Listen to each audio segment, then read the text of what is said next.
Assalamualaikum warahmatullahi wabarakatuh. Halo guys, ketemu lagi dengan Diari 4R. Nako, Ravansa dan Ruksana. Baik guys ya, hari ini hari Kamis ya. Anak-anak libur ya, sekolah masih beristirahat ya. Aku ada pekerjaan di luar guys. Mereka ke dokter ya untuk diperiksa ya. Tapi alhamdulillah obatnya di sini kayaknya langsung digarap ya. Ya. Mereka flu, inggrisnya sudah kental sekarang ya. Kemudian juga karena ada perubahan kulit mereka, dikasihkan salep sama dokter, jadi sudah bagus mukanya. Ya. Padahal baru sekali saja dipakaikan salep, luar biasa salep, mantap. Obatnya juga obat racikan ya kemarin itu, obat racikan, jadi bukan obat sirup yang sekarang lagi booming di Indonesia, penuh dengan berbagai macam apalagi dengan zat pencemar gitu ya. Nah, zat kimia yang tidak boleh harus ada sebenarnya tapi ada. Jadi, sangat berhati-hati sekali, saya perlu hati-hati dengan obat. Oke guys, nah hari ini saya mau menceritakan bagaimana sih bisa membawa bocil-bocil ini ya 4R ke Jepang ya. Jadi kalau misalnya ada teman-teman ya gitu yang punya anak dan ingin membawa anaknya ke Jepang, itu ada beberapa cara yang bisa dilakukan gitu ya. Ada beberapa cara yang bisa dilakukan. Yang pertama guys, kita berangkat duluan, orang tua ya, berangkat duluan menggunakan visa pelajar ya, atau visa pekerja, kalian bekerja ya sana, atau cultural activities ya.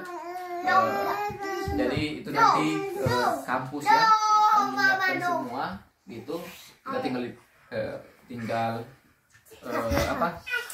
buat visanya nanti di Indonesia ya, nanti diterbitkan COE-nya gitu ya dari kampus begitu. Nah kalau kemarin pengalaman kami ya, saya itu berangkat duluan gitu ya, karena saya mau urus apartemen ya, terus mau urus sekolah anak-anak ya. Jadi saya minta berangkat duluan supaya pada saat Oktober masuk itu tidak mengganggu aktivitas kuliah. Jadi saya minta sama sensei saya bagaimana caranya supaya saya berangkat duluan. Nah sensei saya kemudian mengusulkan kalau begitu bisa pakai visa cultural activities sebagai researcher. Nah akhirnya saya di situ, status saya sebagai researcher saat itu, kemudian saya berangkat duluan. Nah, supaya sebelum masuk program ya itu tidak mengganggu kegiatan di kampus. Jadi saya urus semua dulu ya sebelum masuk perkuliahan, misalnya saya urus semua dulu sekolahnya anak-anak gitu ya, tempat tinggal dan sebagainya, sehingga pada saat datang sudah ada semua gitu ya. Istri juga tidak sibuk juga ya, jadi tidak mengganggu. Jadi saya yang sibuk-sibuknya lah di Jepang gitu. Nah jadi setelah datang kita sampai di Jepang, kita buatkan COE anak-anak gitu. Itu sebagai syarat supaya anak-anak bisa masuk ke Jepang. Nah pembuatan COE itu dibuat di kantor imigrasi. Nah untuk bagaimana pembuatan COE-nya, saksikan terus Certificate of Eligibility, sertifikat kelayakannya, mereka layak untuk masuk ke Jepang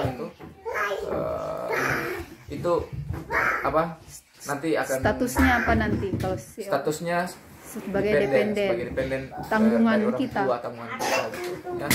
Nah kelengkapannya nanti saya ceritakan di video berikutnya ya. COE itu syarat untuk buat visanya anak-anak ya, biar bisa masuk di Jepang. Jadi syarat untuk buat visa anak-anak itu ya harus ada COE gitu. Nah, Wajib itu COE. COE itu ya kita yang bikin, orang tua. Makanya kita datang duluan, kita buat COE nanya kita. Nah kalau kita kan dari kampus gitu ya, dapat panggilan dari kampus. Nah jadi kita bisa langsung buat visa. Anak-anak kan nggak dapat ya panggilan apa-apa, nah gitu. Harus ada yang invite. Harus ada yang invite, yang undang. Nah yang undang itu ya kita yang sudah datang duluan. Ya. Gitu. Jadi tanggungan mereka. Nah, mereka jadi tanggungan kita gitu. Nah, jadi kalau masuk di Jepang itu harus ada alasannya. Nah, ada alasannya apa? Misalnya alasannya untuk berlibur, nah, Bekerja. itu bisa pakai visa lainnya misalnya. Nah, itu nanti akan saya jelaskan di cara kedua ya. Nah, jadi cara pertama itu tadi Datang duluan. datang duluan. Itu yang paling banyak dilakukan. Itu yang paling banyak dilakukan oleh student ya. Pakai visa pelajar ya. Tapi biasanya itu pada saat pakai visa pelajar itu agak mengganggu ini ya, aktivitas nanti pada saat sudah masuk apa perkuliahan gitu ya, karena sudah bersamaan kan dengan aktivitas yang ada. Makanya kemarin saya minta kalau bisa duluan gitu, supaya pada saat bulan Oktober masuk itu sudah tidak ada lagi hal-hal yang diurus yang seperti tadi itu saya sampaikan di awal, sekolah anak-anak. Karena sekolah anak-anak itu juga harus segera diurus ya, karena Oktober bisa masuk, sudah langsung masuk. Jadi kalau Oktober baru kita urus ya sudah berlangsung ini apa masa sekolah. Jadi bisa jadi nanti anak kita tidak sekolah gitu. Masuknya nanti April gitu. Nah ini yang bahaya, makanya perlu kita datang duluan gitu. Perlu datang duluan. Keluarga menyusul supaya bisa kita urus semua tadi itu, sekolah anak-anak ya, apartemen gitu dan sebagainya. Nah, oke, jadi itu pengurusannya kurang lebih sebulan ya, kurang lebih sebulan, bisa lebih cepat, bisa agak lebih lama, tergantung kepadatan di imigrasi ya, banyak urusan mereka di imigrasi ya, karena bukan cuma kita sendiri yang mereka urus. Oke, itu yang pertama guys. Nah, yang kedua itu, nah misalnya kita sudah ini ya, sudah belajar ya, gitu. Kita sudah ada hubungan sama sensei ya, kita berkomunikasi sama sensei. Nah, kita mau juga pada saat kita berangkat, anak-anak juga berangkat gitu sama-sama kita, tanpa kita harus datang duluan ke Jepang. Caranya itu adalah kita minta sama sensei kita ya untuk dibuatkan COE untuk anak-anak, atau misalnya kita sebagai pekerja kita minta perusahaan untuk buatkan COE untuk anak-anak, untuk keluarga gitu. Cuma ini agak susah karena kadang sensei itu berpikir lah saya ini tidak ada hubungan keluarga dengan kau gitu kan. Agak ribet karena pertimbangan banyak hal ya, jadi agak susah itu ya, tapi bisa dilakukan, dicoba gitu ya, bisa dicoba. Nah, cuma konsekuensinya nanti ya berangkat sama-sama begitu. Kalau misalnya dengan anak-anak berangkat sama-sama ya, konsekuensinya juga ya itu baru mau urus apartemen kan, kasihan anak-anak misalnya kan, kita mau urus dengan apartemen misalnya ya.